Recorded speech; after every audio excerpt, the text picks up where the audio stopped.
Today I have got 5 mantras for respectful parents out there who have people around them who don't really agree with what they're doing. Now, me and Tim are quite lucky in this respect because we have got families, my family and Tim's family, my in-laws, don't 100% agree with the way that we are raising our children, I don't think.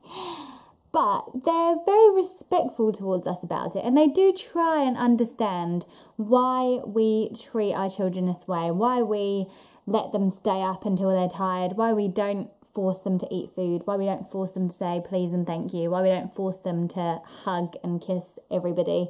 They've shown us a few times over the last few years that they're actually trying really hard to understand why we're parenting this way, and they're never mean or cruel. They never try and undermine us, and I think we're really lucky for that. I do get a lot of messages at this time of year from people who aren't that lucky. They really want to raise their children with these values of respect and empathy, but they have people around them who are constantly digging at them and trying to let them know that they don't think they should be raising their children this way. And it's quite hard because Christmas is coming up, and that's when we get together with family, and that's when we want peace and love to rule.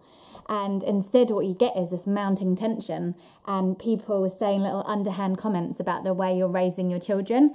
So, what I have is a few sentences that I am going to try and hold on tight to. We've got 23 people coming to our little farm over Christmas Day and camping over, and it's going to be amazing, and we're so excited. We're really looking forward to it. But it's going to be hard to stay grounded, and I know that there's going to be stages that my children are going to be climbing the walls, and we're going to be responding to our children differently to the way other people are responding to their children. And you know what? I actually still want to keep doing the right thing by my child, and I think remembering these sentences will help me. So here we go. Number 1. My child has the right to be themselves. And that's it. Our children, we often put so many expectations on our children, and we try and kind of coerce them to be a certain way. And you know what? That is totally not our jobs as parents. Our job is to give our child space to bloom into who they are. So I'm just going to remind myself that over the next few days, my child has the right to be exactly who they are. Number 2. This is about it not being my job to manage everybody's emotions and feelings. So there might be something I do or something my child does that perhaps triggers an angry response or an upset response. But that's not actually me or my child that has done that. That's their internal stuff, their baggage. That's them being triggered from stuff in their past or their childhood, or them not really having a handle on their emotions. And it's not my job to go around and make sure that no one is angry at the way that me and my children are being in the world. So the reminder for that is that other people's anger is about them, not about me. Number 3, this is focused on the idea that, you know what? As a mother, my main role is to have a strong relationship with my kid. It is to be connected with my kid at all times, to not get rushed off my feet doing this, that and the other, but to make sure that me and my child have a really strong connection. And that way, I think that I'll see a lot more cooperation, which is obviously really handy, but also my child will just feel really loved even amongst the madness. I will stay connected to my child. They will feel my smile upon them.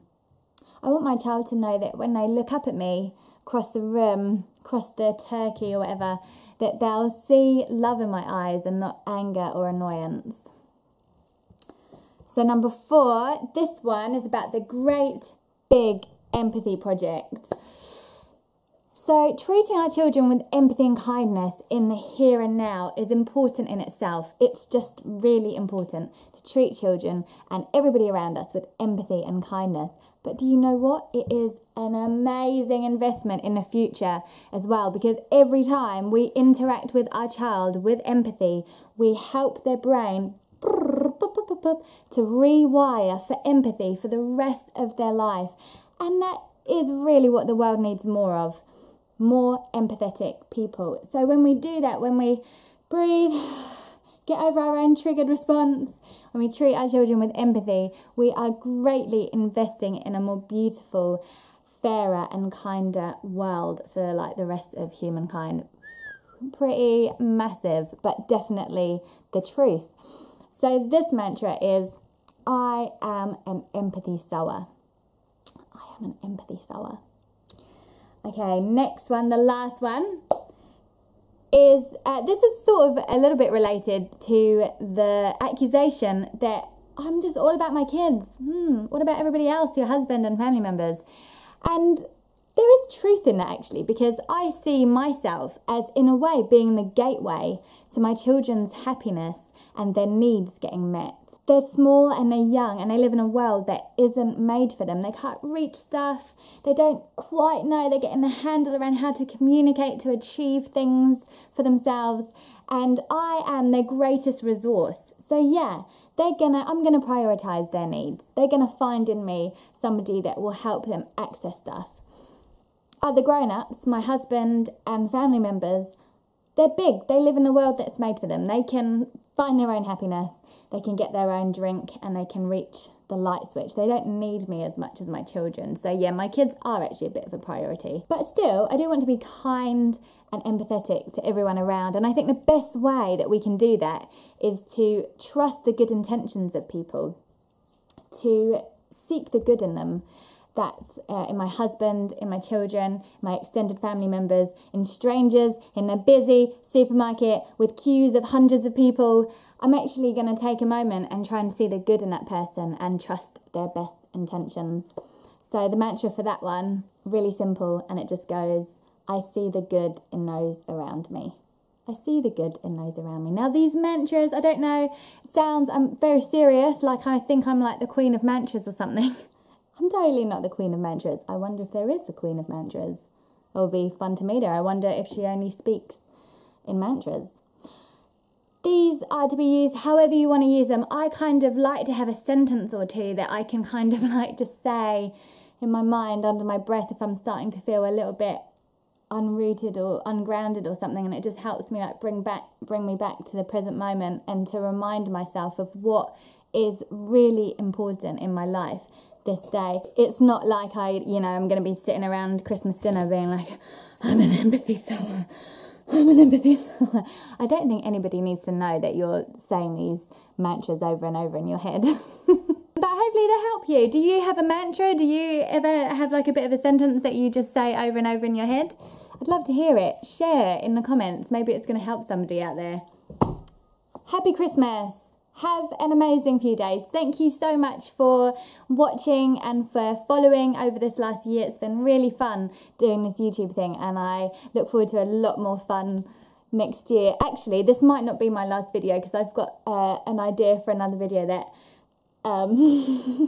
I told him about, and he was like, you can't do that, but I really want to do it just to do something really fun. So you might actually hear from me again before Christmas. Keep your eyes peeled for that. Subscribe and hit the bell button, because otherwise YouTube won't show you my videos. Yeah, so it's like a bell, subscribe, and then a bell, and you go like that. Thanks. See you next time.